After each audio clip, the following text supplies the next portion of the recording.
Құрметті достар, біз бүгін ағылшын тілін үйрену бірінші сабағын бастаймыз. Бірінші сабақта біз алфавитті үйренеміз. Ағылшын тіліндегі алфавит жалпы 26 әріптен тұрады. Әрқайсысына бөлек тоқталсақ, бұл көп деген түрлі болып оқылады. А болып, ә болып, болып ашық буында.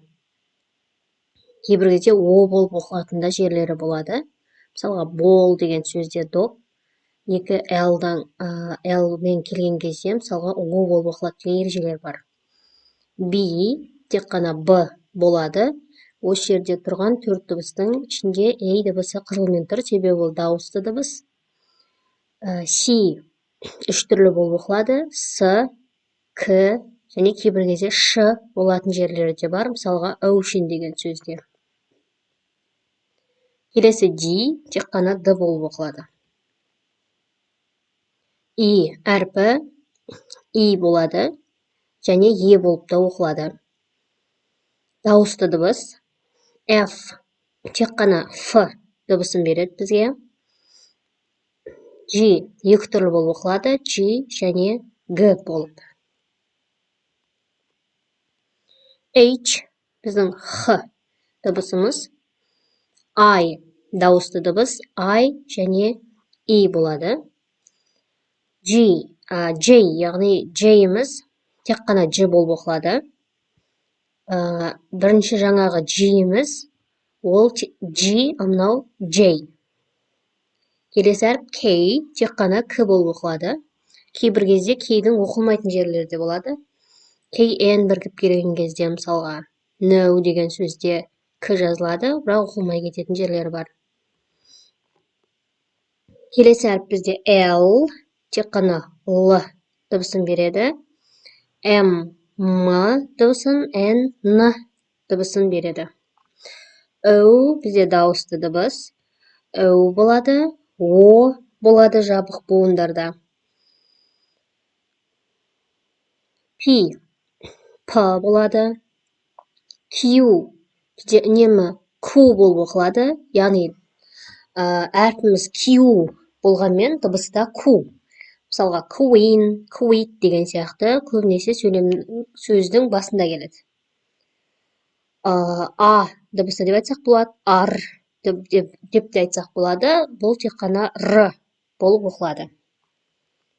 С әрпі с болады, және кейбір дыбыстармен біріккен кезде өзгереді. Тек қана т болып оқылады. Ю бізде дауысты дыбыс, және А болып оқылатын жерлері де бар.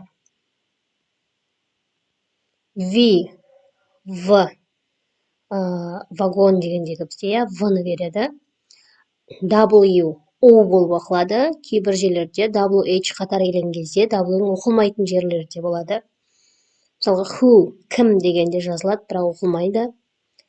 X екі түрлі болады. Кс және гз деген дыбыстарды береді. Мысалға, example дегенде ол гз болып тұр. Exercise дегенде ол кс деген дыбысты беріп тұр. Келесі бізде Y бізде әрине Y деп оқылмайды. Ол бізде I деп оқылады. Мысалға, my менің деген кезде. Және болып оқылады. Көбінесе адам аттарын соңында. Мысалы, Билли, Kitty деген кездерде. Соңғы әрпіміз Z, яғни Z болып оқылады. Енді ағылшын дыбыстарына тоқталсақ, бұл бізде транскрипциялар. Яғни жаңа сөзде, мысалға бізде қалай оқылуын қайсы транскрипциясы тұрады.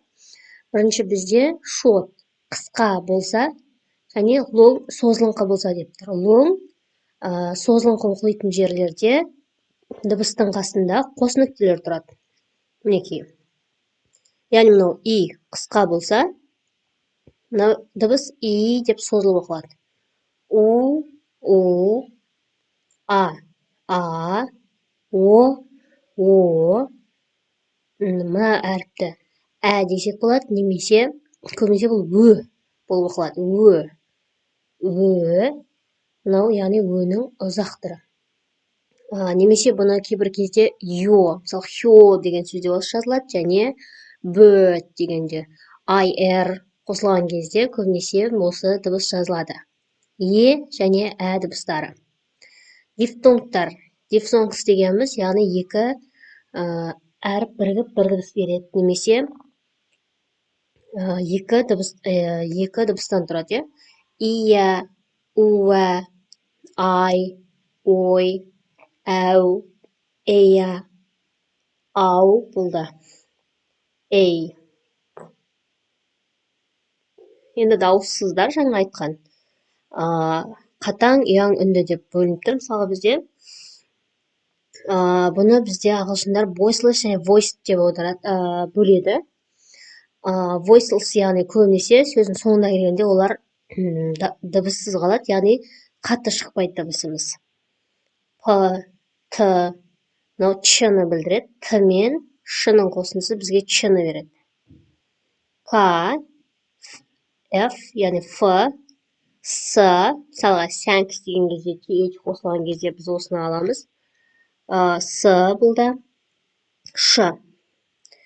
Б, Д, Ж, яғни J мен G-ді осы дыбыс жазылады бірінші. Мысалға жираф дегенде, мысалы осы Ж. Бұл Д мен Ж-ның қосындысы сияқты.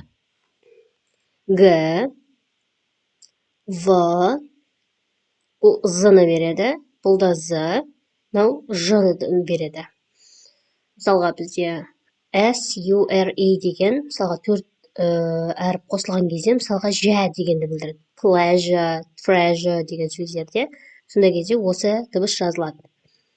М, Н, яғни М, Н, Ң, көбінесе ING деп айта жатырмыз ғой, сонда ың деп бітіреміз, иә? Иң дегенді соңында сing, мысалға Х, Л, Р, W-ді дыбыста біз У деп оқимыз, ал мынаны И деп оқимыз.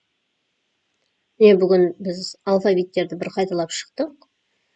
Сұрақтарың болса, комментарийға жазып қалдыруға болады.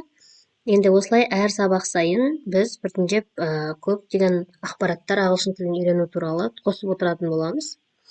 Мен YouTube каналыма тіркеліп, комментарий жазуды ұмытпаңдар. Okay, goodbye.